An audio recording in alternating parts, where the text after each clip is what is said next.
Hello，大家好，我是 ROG 小哥。今天要开箱了，不是 ROG，偶尔给观众换一下口味嘛。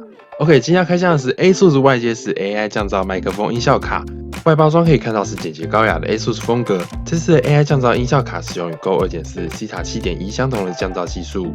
打开包装内容物也很简单，说明书、保护卡、音效卡以及 USB 转接头。这次 AI 降噪音效卡售价1690元，目前搭配原价活动直接送一支 TUF H3 电竞耳机，等于是说 AI 降噪音效卡只要400元而已，香啊，真香！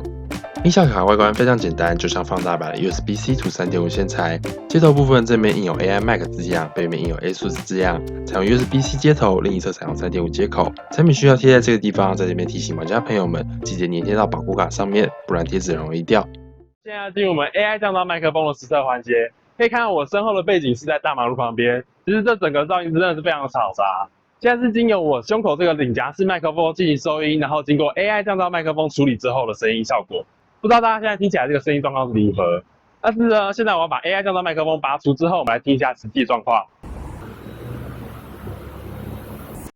OK， 大家现在听到的声音是拔掉 AI 降噪麦克风之后的声音。其实今天风其实还蛮大的，所以我不知道大家听起来是有没有办法听到我的声音，会不会是清楚还是不清楚？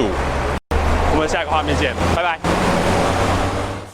OK， 现在我们回到室内的场景来实测一下 AI 降噪麦克风在日常生活使用上有什么样的实际效果。可以看我前面的是 ROG 的键盘，旁边有个罗德 Video Mic， 我身后还开了一支电风扇，风量是开得非常大，其实还蛮吵的。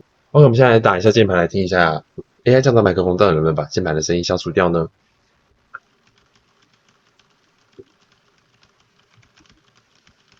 因为我的键盘是红轴，其实没有像青轴道那么吵，但是如果键盘敲打到底部还是蛮大声的，其实还蛮吵的。不知道大家现在目前听起来状况如何？好，那现在我要把 AI 降噪麦克风拔掉，只单纯使用 3.5 音源来接。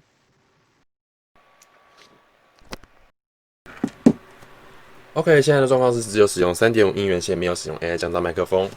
所以大家可以来听一下我继续打键盘的声音，不知道听起来效果怎么样？我想应该是会把键盘的声音全部都收录进去了。经过这次的实测 ，AI 降噪音效卡根本是机械键盘使用者的好伙伴，再也不用担心键盘太少、环境音太杂。对于影片创作者来说，再也不用担心 Vlog 收音太杂不清楚。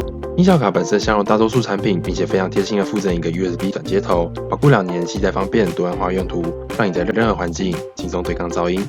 如果你喜欢这部影片，不妨按赞、订阅、留下一个喜欢。目前小哥的社团 ROG 玩家基地现在正在举办抽奖活动，赶快加入社团，享受最优质的玩家体验。你的鼓励是我的动力。那我们下一部影片见，拜拜。